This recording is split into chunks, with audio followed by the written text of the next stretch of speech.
You've been dreaming about and saving up for that epic summer trip to Europe's biggest music festivals.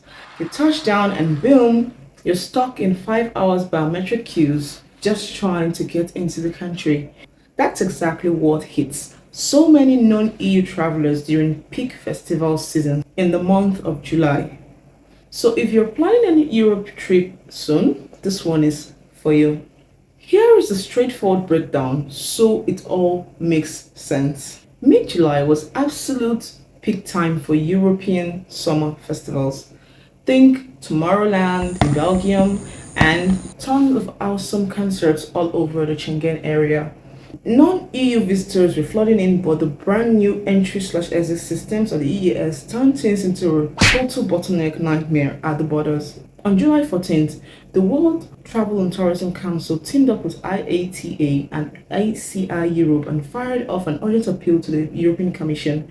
They called out the crazy delays at big gateways like London Heathrow, Paris CDG, and Milan Malpensa. People were waiting for up to 5 hours for those biometric checks.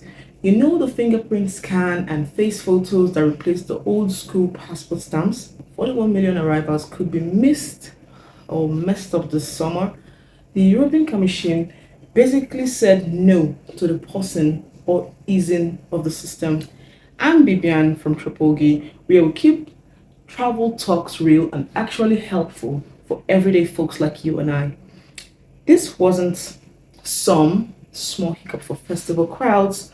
Families, music lovers, and regular vacationers ended up missing connections, waving goodbye to precious vacation days, and feeling wiped out right after those long haul flights.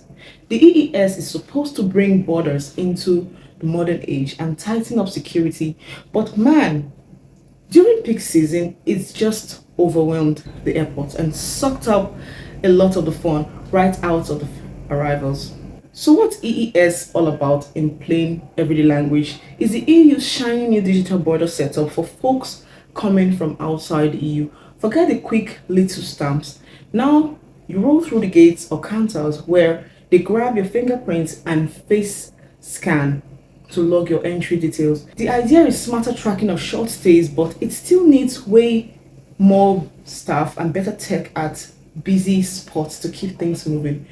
The travel industry begged for a bit of temporary flexibility during these crazy high season weeks. So far, though, it hasn't been rolled out evenly everywhere. So, here's how you can actually protect your own adventure as a normal traveler. Number one, go grab an official EU travel app and check out those EES pre registrations options before you get to even pack your bags.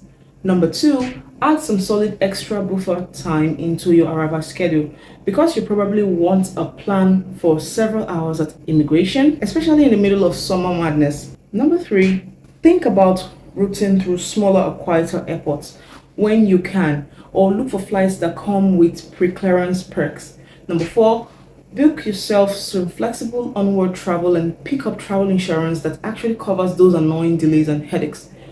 Number five, show up as rested and ready as possible. Have your docs handy, digital copies on your phone, plus some printed backups tucked in your bag just in case. Europe is still one of the most magical places on the planet, but knowing about these border quirks helps you kick off your trip with a smile instead of stress. So drop your own recent Europe arrival stories or any burning questions down in the comments. Give this a like if it helped you and subscribe for more real talk travel tips that cut through all the noise. Safe travels, my friend. Catch you. Bye.